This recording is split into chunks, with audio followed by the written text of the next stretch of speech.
Pfizer-BioNTech and Moderna have raised the prices of their coronavirus jabs for the EU because of the success of their products in the bloc. The European Commission turned its back on Anglo-Swedish AstraZeneca after a row over supply shortages turned into a bitter legal row. This led to Brussels boss Ursula von der Leyen announcing that she would only buy the mRNA vaccines made by Pfizer and Moderna for future purchases of booster jabs to tackle new variants. And now leaked contracts reveal that Pfizer has hiked its price by more than a quarter.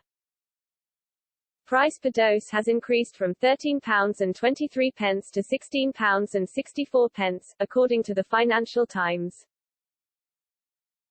And Moderna's jab has also risen in price by 13%, from £16.21 to £18.35.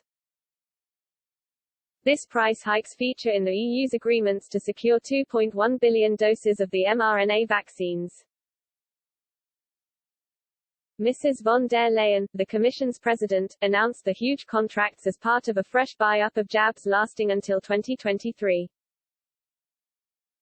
Negotiations over the purchases from Pfizer and Moderna took place while the EU's sluggish vaccines rollout was struggling to meet its targets. The bloc also had supply shortages of the cheaper vaccines AstraZeneca and Johnson & Johnson.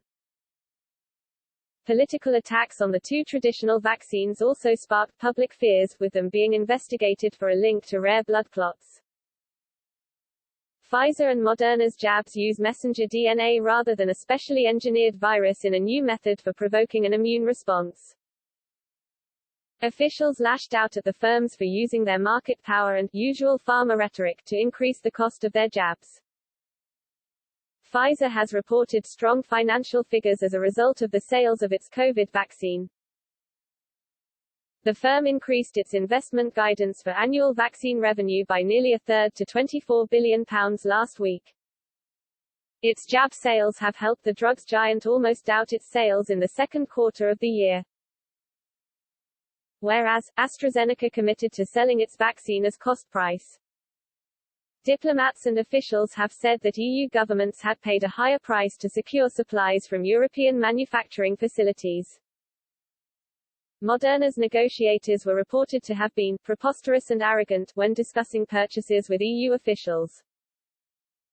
The EU has reserved the right for an additional 1.8 million doses of Pfizer's vaccine, to be ready if booster shots are necessary and should we need additional vaccines in the context of variants. American-owned Pfizer has been slammed for diverting its revenues through low-tax countries, such as the Netherlands, Luxembourg and Ireland, despite high levels of public investment in the development of its vaccine. Analysis by campaigners, including Oxfam, has found that firms such as Pfizer and Moderna are charging governments as much as $41 billion above the estimated cost of production. London-based consultancy Affinity has predicted that sales of Pfizer's vaccine would reach £40 billion next year, with Moderna's hitting £21.5 billion. The strong sales are helped by the fact that AstraZeneca's vaccine is not approved for use in the United States. The Oxford-developed jab, priced at cost, is expected to be mostly used in low-income or poorer countries, where sales are expected to rise to £10.7 billion.